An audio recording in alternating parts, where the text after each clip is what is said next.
मैं Ravindra are sir भारतीय इतिहास संविधान फैकल्टी में आपको इस यूट्यूब चैनल पे आपका पुनः स्वागत करता हूं और इस उद्देश्य के आधार पर मैं आपको जो भारतीय संविधान में विधानमंडल चल रहा है तो विधानमंडलों के लगभग हमने 4 पार्ट पढ़ लिए। जो तीसरा पार्ट है पार्ट 3 और पार्ट 3A, 2 पार्ट में है, लगभग चौथा पार्ट है 3A को चौथा पार्ट ही माने। इस प्रकार जो 5वां पार्ट चल रहा है, 5वें पार्ट के अंतर्गत आपको एक विधानमंडल के सदस्यों के बारे में पढ़ना है। विधानमंडल के सदस्यों के बारे में कॉमन भी पढ़ लिया, लेकिन कुछ एक विधानमंडल की शपथ आती हैं, ठीक है। तो आगे इसी टॉपिक को आगे बढ़ाते हैं। टॉपिक है हमारा विधानमंडल, और विधानमंडल का जो उल्लेख है अनुच्छेद 168 से 212 तक, ठीक है। अब तक हमने अनुच्छेद लगभग 127 तक, अनुच्छेद 187 तक अनुच्छेद हमने पढ़ लिए। अब बात करेंगे विशेष करके 3 अनुच्छेद 188, अनुच्छेद 189, अनुच्छेद 190। ये 3 अनुच्छेद हैं और इसमें जो चर्चित अनुच्छेद है वो 188 है। बहुत पूछा जाता है। अब मैं ये टॉपिक कौन सा पढ़ा रहा हूँ, कौन से क्वेश्चन बनते हैं, उनको एक बार 2-4 क्वेश्चन मैं आपको बता देता हूँ। जैसे क्वेश्चन है विधानमंडल अर्थात विधानसभा के सदस्यों को शपथ कौन दिलाता है, विधान परिषद के सदस्यों को शपथ कौन दिलाता है, विधानसभा के अध्यक्ष उपाध्यक्ष शपथ कौन दिलाता है, प्रोटेम स्पीकर कौन होता है, वर्तमान में प्रोटेम स्पीकर कौन है, अस्थायी अध्यक्ष किसे कहते हैं, विधानसभा का वरिष्ठ सदस्य किसे कहते हैं, नवीन विधानसभा की बैठक की पहली बैठक की अध्यक्षता कौन करता है, विधानसभाओं की बैठक की अध्यक्षता कौन करता है। ऐसे प्रश्न बनते हैं और इसी प्रश्न को लेकर के हमें 188 पढ़ना है। ये क्वेश्चन आता है कि विधानमंडल के सदनों की जब बैठक होती है उसमें कम से कम सदस्य होने चाहिए, अर्थात विधानमंडल की गणपूर्ति कौरम पूर्ति पूछी जाती है, जो आपको 189 के तहत आपको याद करना है। एक क्वेश्चन आता है यदि विधानमंडल के किसी सदस्य का पद रिक्त हो जाए, अर्थात विधायक का पद रिक्त हो जाए, तो उसका पद पुनः कितने समय के अंतराल में, कितने समय के अंदर निर्वाचित कर लिया जाएगा। तो ये क्वेश्चन आपको 190 में मिलेगा। इसलिए आज हम विधानमंडल के सदस्यों के बारे में पढ़ेंगे, ठीक है। चलते हैं आगे। अनुच्छेद 188 क्या कहता है, पहले तो आपको ध्यान रखें। अनुच्छेद 188 क्या कहता है, अनुच्छेद 188 में विधानमंडल के सदस्यों की शपथ का उल्लेख, पहले तो ये है विधानमंडल के सदस्यों की शपथ का उल्लेख। अर्थात आप जानते हैं विधानमंडल में 2 सदन होते हैं। एक होता है उच्च सदन कह सकते हैं, स्थायी सदन कह सकते हैं, विधान परिषद। एक होता है विधानसभा, ठीक है। अब इनके सदस्य क्या कहलाते हैं, मैंने आपको बता रखा है। विधान परिषद के सदस्य क्या कहलाते हैं, विधान परिषद के सदस्य MLC मेंबर लेजिस्लेटिव काउंसिल, विधानसभा के सदस्य MLA मेंबर लेजिस्लेटिव असेंबली, ये काउंसिल और ये असेंबली, ठीक है। अर्थात इनको सामूहिक रूप से हम एक ही नाम हिंदी में विधायक, ठीक है।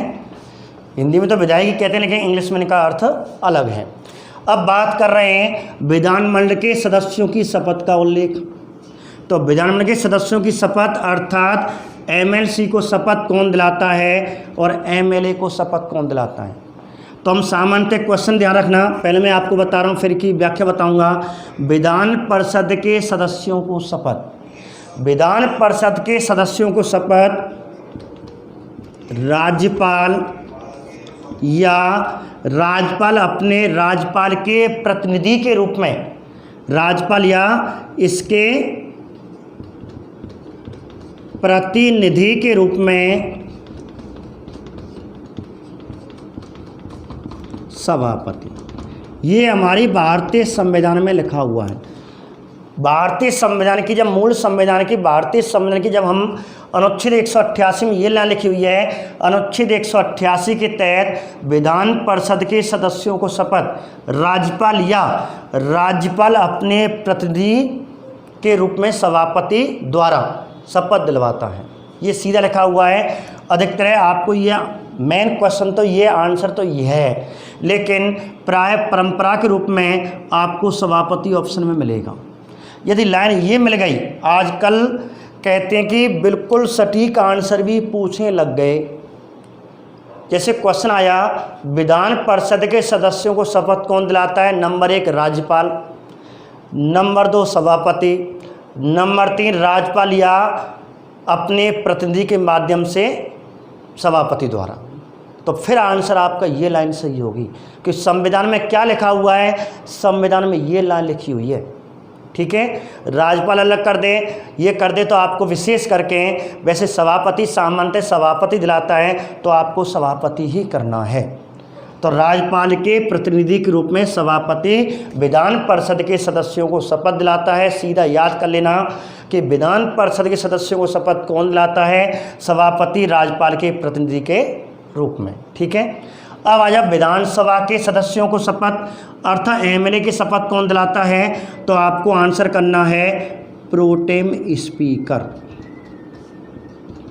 क्या करना है, प्रोटेम स्पीकर कौन होता है, विधानसभा का एक अस्थायी अध्यक्ष होता है।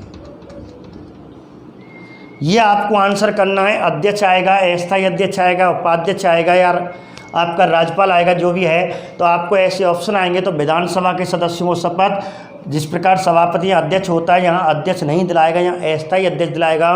पेपर में आपको प्रोटेम स्पीकर मिलेगा। अब इसी चीज़ को हमें पढ़ना है। आगे और क्या क्वेश्चन बनते हैं, बस संविधान में अनुच्छेद में तो ये लिखा हुआ है, ये व्याख्या लिखी हुई है, शपथ लिखी हुई है। ठीक है, अब हम थोड़ी सी अन्य क्वेश्चन और इनडायरेक्ट रूप से बनते हैं इसमें, उनको मैं आपको यहाँ समझा रहा हूँ कि जैसे क्वेश्चन आ गया विधानसभा के सदस्यों को शपथ, विधानसभा के अध्यक्ष को शपथ, विधानसभा के उपाध्यक्ष को शपथ कौन दिलाता है। तो इसकी व्याख्या बच्चे क्या गलती कर देते हैं, क्योंकि रटते हैं बच्चे, रटते हैं तो क्वेश्चन गलत हो जाता है। इसलिए मैं आपको छोटा सा उदाहरण राजस्थान की विधानसभा, जो नवीन विधानसभा है 15वीं, उसके आधार पर इस क्वेश्चन को मैं समझाने जा रहा हूँ। जैसे दिसंबर 2018 में राजस्थान में नवीन विधानसभा 15वीं के चुनाव के बारे में बता रहा हूँ मैं आपको। उन चुनावों के आधार पे आपको ये बताना है। जैसे 2018 में चुनाव होंगे। अब पहला क्वेश्चन है कि विधानसभा के चुनाव, सबसे पहले चुनावों की होगी घोषणा या चुनावों की होगी अधिसूचना जारी। अधिसूचना जारी, ये दो क्वेश्चन आपको ध्यान रखना। मैं नवीन विधानसभा के चुनाव करवा रहा हूँ। ये मानो कि 15वीं विधानसभा के चुनाव दिसंबर 2018 चल रही हो मानो। अब चुनाव होने 2018 में, चुनाव 2018 में होने हैं, तो चुनाव होंगे अर्थात राजस्थान की 15वीं नवीन विधानसभा के चुनाव की घोषणा कौन करेगा, अर्थात विधानसभा के चुनावों की घोषणा कौन करता है। अब ऑप्शन में आ जाए राज्यपाल, राष्ट्रपति, ऐसे आपको राज्य का निर्वाचन आयोग और कहते हैं राष्ट्र का निर्वाचन आयोग और राज्य का निर्वाचन आयोग, राज्यपाल। और तो ऐसी स्थिति में विधानसभा के चुनावों की घोषणा कौन करेगा, बता सकते हो। ऑप्शन सुने, दोबारा क्वेश्चन सुने। विधानसभा के चुनाव की घोषणा कौन करेगा? राज्यपाल। नंबर 2 राष्ट्रपति। नंबर 3 राष्ट्रीय निर्वाचन आयोग। नंबर 4 राज्य निर्वाचन आयोग। बताइए। ध्यान रखना, राज्यपाल आंसर नहीं आएगा। चुनावों की घोषणा राष्ट्रपति करेगा। इस राज्य की विधानसभा के चुनाव होंगे, ये करेगा। क्योंकि चुनाव कौन करवाता है? विधानसभा के चुनाव राज्य निर्वाचन आयोग नहीं करवाता। ध्यान रखें, निर्वाचन आयोग राज्य का नहीं करवाता, केंद्र का करवाता है। तो अधिसूचना कौन जारी करेगा? राष्ट्रीय निर्वाचन आयोग। अर्थात राष्ट्रपति कहेगा राजस्थान की नवीन विधानसभा के चुनाव होंगे, घोषणा कर देगा, तुरंत ही फाइल किसको पकड़ा देगा? अर्थात तुरंत ही घोषणा करेगा। और राष्ट्रीय निर्वाचन आयोग को सुनील अरोड़ा जो भारत के हैं, इस समय निर्वाचन आयोग हैं, अध्यक्ष हैं, और रामनाथ कोविंद जी और इस प्रकार कहते हैं आयोग के अध्यक्ष को कहेंगे, सुनील अरोड़ा को कहेंगे तुम्हें राजस्थान की विधानसभा के चुनाव करवाने हैं। इस प्रकार तुरंत ही अधिसूचना जारी कर देगा। और अधिसूचना का मतलब है, घोषणा का मतलब होता, मैंने आपको पिछले वीडियो में जब विधानसभा के चुनाव हो रहे थे उस समय थोड़ा सा आपको बताया था। तो चुनाव कौन करवाएगा और चुनाव कौन जारी करेगा? तो चुनावों की घोषणा कौन करता है? राष्ट्रपति। कहने का मतलब है कि राष्ट्रपति वर्ष बताएगा, साल बताएगा किस साल में चुनाव होंगे। ये तो वर्ष या साल बताता है। और अधिसूचना का मतलब है कौन से माह में होंगे, कितने चरणों में होंगे, कौन सी तिथि में होंगे, ये अधिसूचना होती है। कितने चरणों में कराऊंगा, कहाँ से कब तक, कौन से माह में चुनाव होंगे, कौन कौन सी तिथि में चुनाव होंगे, तो ये होती है अधिसूचना। और अधिसूचना राष्ट्रीय निर्वाचन आयोग करता है। जैसे राजस्थान की 15वीं विधानसभा के चुनाव दिसंबर 2018 में, ठीक है, 2018 में होंगे, ये तो कह दिया राष्ट्रपति ने। और दिसंबर में होंगे, ये कह दिया राष्ट्रीय निर्वाचन आयोग सुनील अरोड़ा ने। अब जैसे कह दिया अब होंगे चुनाव, वोट लिस्ट तैयार होगी, तो वोट लिस्ट तैयार करवा कर निर्वाचन आयोग, तो निर्वाचन आयोग, राष्ट्रीय निर्वाचन आयोग विधानसभा के वोट लिस्ट तैयार करवाता है, बीएलओ जो तैयार करते हैं। अब इसके बाद क्या होगा? चुनाव होंगे। ठीक है भाई, इतने चरणों में चुनाव होंगे। और इस प्रकार कहते हैं पूर्णतः राजस्थान में 7 दिसंबर 2018 को चुनाव हो गए। चुनाव हो जाते हैं, अब मतगणना होती है। अब मतगणना हुई थी 11 दिसंबर 2018। 11 दिसंबर 2000 को मतगणना हुई। मतगणना का मतलब है राजस्थान में कितने एमएलए हैं? 200 एमएलए जीत करके आ गए। अर्थात नवीन विधानसभा गठन हो गया। अब नवीन विधानसभा पूरे 200 एमएलए जीत करके आ गए। अब उन्हें शपथ लेनी है। शपथ से पहले क्या होगा?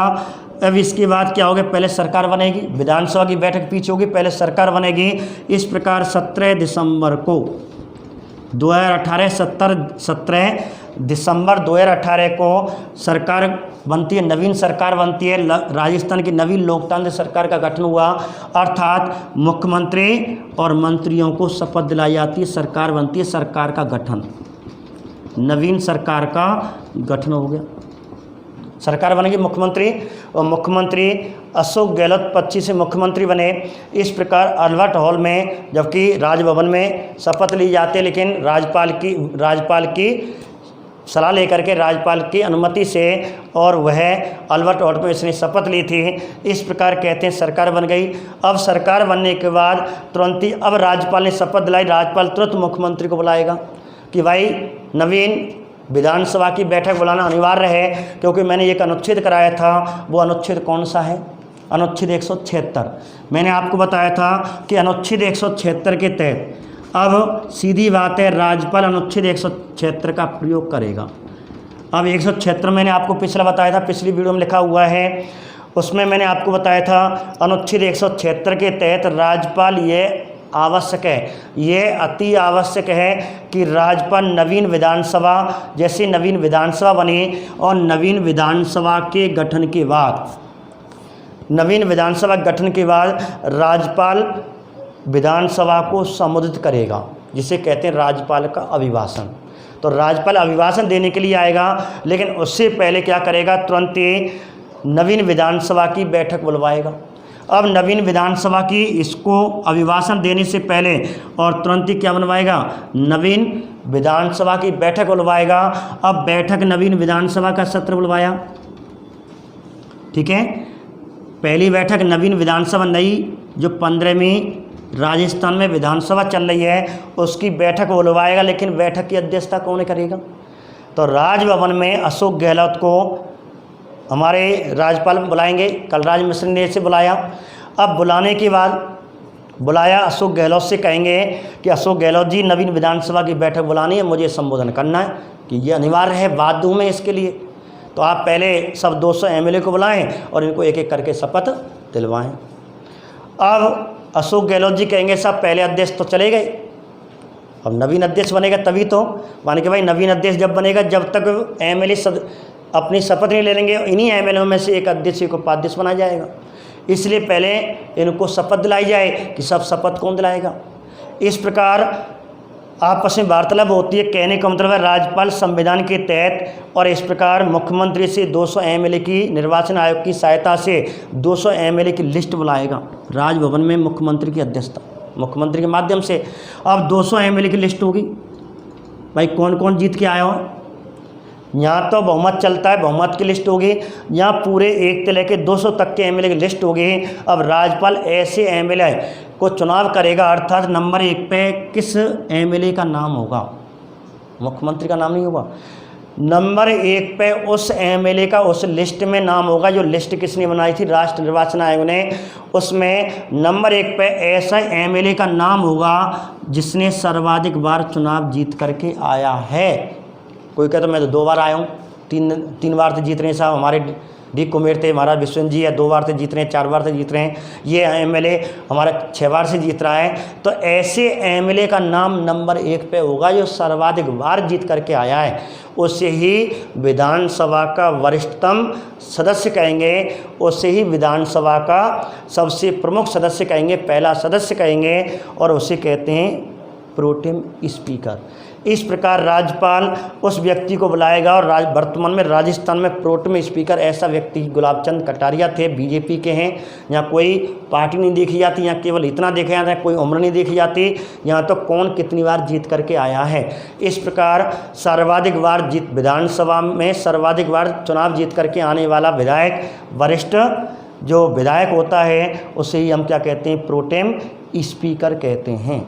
इस प्रकार वर्तमान में 15 विधानसभा में pro tem speaker Gulab Chand Kataria BJP के हैं, और बीजेपी के अध्यक्ष अर्थात गुलाब चंद कटारिया कहते हैं बीजेपी के प्रोटेम स्पीकर हो गए, बीजेपी के सदस्य प्रोटेम स्पीकर बने। और राज्यपाल प्रोटेम स्पीकर इस प्रकार गुलाब चंद कटारिया को तुरंत कहेगा कि देख भाई मैं तुझे शपथ दिला रहा हूँ, तो प्रोटेम स्पीकर को शपथ, और मैं तेरी नियुक्ति कर रहा हूँ और मैं तुझे शपथ दिला रहा हूँ। इस प्रकार राज्यपाल इनकी नियुक्ति और शपथ। तो प्रोटेम स्पीकर की नियुक्ति कौन करता है, प्रोटेम स्पीकर की नियुक्ति राज्यपाल करता है। प्रोटेम स्पीकर को शपथ कौन दिलाता है, राज्यपाल। नियुक्ति शपथ दिला दी राजभवन में। अब इससे कहेगा देख भाई मैंने तुझे क्या बना दिया। इस प्रकार राज्यपाल इनको शपथ और नियुक्त कर देगा, और राज्यपाल प्रोटेम स्पीकर को जिम्मेदारी देगा, देख भाई कि मुझे विधानसभा में अभिभाषण देने आना है, अनुच्छेद 176 का प्रयोग करने आना है, लेकिन उससे पहले आपको नवीन विधानसभा, जो नवीन विधानसभा आई है, और नवीन विधानसभा की जो पहली बैठक है, फर्स्ट बैठक है, तुझे सबसे पहले नवीन विधानसभा की पहली बैठक की तुझे क्या करनी है, पहला काम तेरा अध्यक्षता है। तो ये क्वेश्चन बन गया कि नवीन विधानसभा की बैठक की पहली बैठक की अध्यक्षता कौन करता है, प्रोटेम स्पीकर आएगा, विधानसभा अध्यक्ष नहीं आएगा। क्वेश्चन सुने, नवीन विधानसभा की पहली बैठक की अध्यक्षता कौन करता है, तो आंसर प्रोटेम स्पीकर होगा। इस प्रकार कहते हैं गुलाब चंद कटारिया ने राजस्थान की नवीन विधानसभा 15वीं विधानसभा की बैठक की अध्यक्षता की। अब दूसरा काम क्या बताएगा, तुझे इस हॉट सीट पे बैठना खाली चल रही है, दूसरा काम क्या बताएगा, दूसरा काम बताएगा देखो भाई 200 जो एमएलए हैं, अब 200 एमएलए तू तो जानते हट ही गया, अब बाकी जितने एमएलए सदस्यता के रूप में शपथ दिलाएगा, बोलो मंत्री क्यों ना हो, जबकि मंत्रियों को शपथ मैंने दिला दी सरकार के रूप में, सरकार का गठन मैंने करवा दिया, मंत्री मुख्यमंत्री शपथ मैंने दिला दी, लेकिन तब भी ये मुख्यमंत्री होगा, मंत्री होंगे, तब भी यहाँ एमएलए के रूप में शपथ लेने होंगे। क्यों दिलाई जाती है? क्योंकि विधानसभा में जब भी बहुमत पारित होगा तो मतदान होता है, मतदान वही करेगा जिसने विधानसभा सदस्य के बारे में सदस्य के रूप में शपथ ले चुकी होती है। इसलिए जब तक कहते हैं कि शपथ नहीं ले लेगा और तो उस पर और मत का प्रयोग कर देगा, जैसे कोई एमएलए चला गया और जिस दिन प्रोटेम स्पीकर ने एमएलए को शपथ दिलाई थी 200 एमएलए को, वहाँ में 10 एमएलए नहीं आए, 190 एमएलए को शपथ दिला दी, 10 रह गए, कोई शादी, कोई कहूँ चलेगा, कोई बहन की शादी, कोई खुद की शादी, कोई घूमने चलेगा, नहीं आ पाए। अब यदि कोई कानून बनने वाला है और कानून अशोक गहलोत जी बना रहे हैं और उसी समय वो उपस्थित हो जाए, शपथ तो ना लेगा नहीं, और आते ही वाले मत का प्रयोग कर दिया, तो मत का प्रयोग करेगा या नहीं, इसका अर्थ है। तो ध्यान रखना, यदि मत का प्रयोग करता है तो उसे 500 रुपये जुर्माना है, संविधान में जुर्माना के रूप में देना होगा, अर्थात जब तक वो शपथ नहीं लेगा जब तक जुर्माना उसे भरना पड़ेगा, और जैसे शपथ ले लेगा फिर जुर्माना की आवश्यकता नहीं। इसलिए सबसे पहले एमएलए को शपथ इसलिए दिलाई जाती है क्योंकि वो मत का प्रयोग करें, एक कानून का प्रयोग करें, कानून बनाने में सहायक करें, इसलिए इनको शपथ सबसे पहले प्रोटेम स्पीकर दिलाएगा। और शपथ दिलाने के बाद अब राज्यपाल कहेगा तेरा तीसरा काम, तेरा तीसरा काम है अध्यक्ष और उपाध्यक्ष का चुनाव तेरे नेतृत्व में होगा, इनका चयन तेरे नेतृत्व में होगा। इस प्रकार गुलाबचंद कटारिया अर्थात प्रोटेम स्पीकर के नेतृत्व में अध्यक्ष उपाध्यक्ष का निर्वाचन या चयन या नियुक्त जो भी है, अब बताएंगे क्या शब्द आएगा, इनका चयन करवाया जाएगा। तो विधानसभा अध्यक्ष और उपाध्यक्ष के लिए चयन शब्द का उल्लेख है, और चयन किसकी नेतृत्व में, प्रोटेम स्पीकर के नेतृत्व में इनका चयन होगा। इस प्रकार अधिकतर वही अध्यक्ष बनता है जिसका बहुमत होता है, तो राजस्थान में कांग्रेस का बहुमत है, और इस प्रकार कांग्रेस का एक अध्यक्ष इस समय क्या बना है, स्थायी अध्यक्ष बना है, अर्थात विधानसभा का अध्यक्ष बना है। तो वर्तमान में राजस्थान विधानसभा का अध्यक्ष सीपी जोशी कांग्रेस का है, तो सीपी जोशी अध्यक्ष बने। अब जैसे अध्यक्ष बन जाएगा और प्रोटेम स्पीकर का कार्यकाल खत्म, अब अध्यक्षता कौन करेगा, अब जितनी आगे मीटिंग आएंगे उनकी अध्यक्षता ये करेगा, ये ना हो तो ये करेगा। अब प्रोटेम स्पीकर इसमें ऑप्शन में नहीं आएगा। प्रोटेम स्पीकर तो केवल एक क्वेश्चन आएगा, नवीन विधानसभा की पहली बैठक की अध्यक्षता कौन करेगा, ठीक है, तो प्रोटेम स्पीकर। और यदि क्वेश्चन आ जाए विधानसभा की बैठक की अध्यक्षता करता है अध्यक्ष, अध्यक्ष ना हो तो उपाध्यक्ष, अध्यक्ष उपाध्यक्ष दोनों ना हो तो विधानसभा का वरिष्ठ सदस्य। क्योंकि ध्यान रखना प्रोटेम स्पीकर का कार्यकाल तो खत्म, कार्यकाल खत्म माना जाएगा जब वो है कहते हैं अध्यक्ष का चयन हो जाएगा, उसी समय इसका कार्यकाल भी खत्म माना जाएगा, ठीक है, ये ध्यान रखना। तो बात करें आगे, तो ऐसे करके अध्यक्ष उपाध्यक्ष का चयन कर लेगा और हमारे प्रोटेम स्पीकर गुलाबचंद कटारिया जी हॉट सीट से खड़े हो जाएंगे, पीछे बैठ जाएंगे। अब अगला क्वेश्चन आया, अध्यक्ष उपाध्यक्ष चयन तो प्रोटेम स्पीकर करवा दिया, अब इनको शपथ कौन दिलाएगा, अध्यक्ष उपाध्यक्ष, विधानसभा का अध्यक्ष उपाध्यक्ष को शपथ कौन दिलाता है, शपथ कौन दिलाता है, तो ध्यान रखना अध्यक्ष उपाध्यक्ष को शपथ नहीं दिलाई जाती है। क्यों? क्योंकि जब प्रोटेम स्पीकर हमारे गुलाबचंद कटारिया महोदय जो अस्थायी अध्यक्ष थे विधानसभा के, प्रोटेम स्पीकर ने वर्तमान में, ठीक है, और सभी एमएलए बैठे हुए थे तो एक एक करके एमएलए को शपथ दिला रहा था, उस समय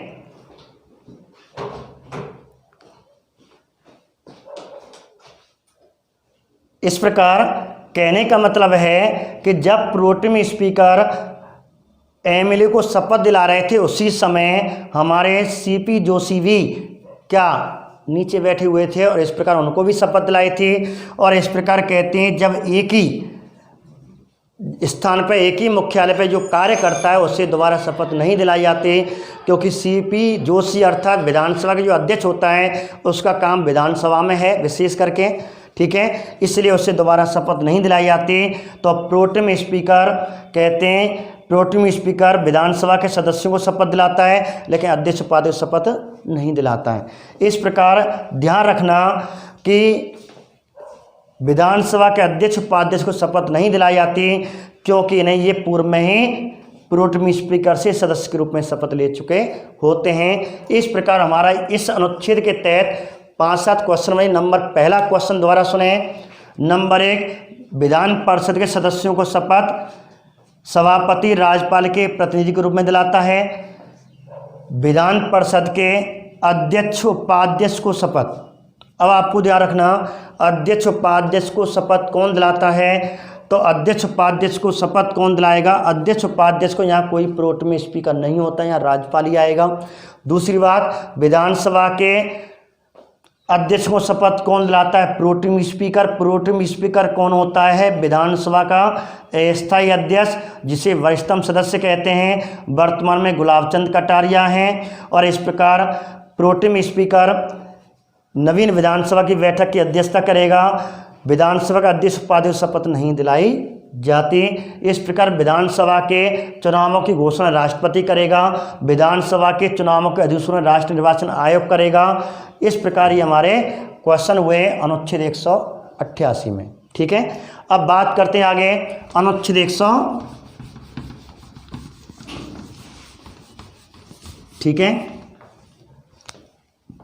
अनुच्छेद 189 और अनुच्छेद 190, मात्र 2-2 मिनट के टॉपिक हैं।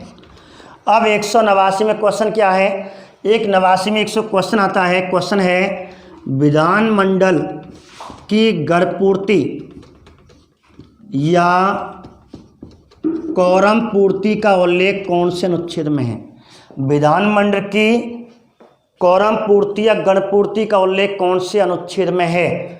तो आपको आंसर 189 करना है, क्योंकि सेकेंड ईयर जो पेपर हुआ था उसमें क्वेश्चन आया था संसद की गणपूर्ति, संसद के सदनों की गणपूर्ति या संसदीय गणपूर्ति का उल्लेख कौन से अनुच्छेद में है?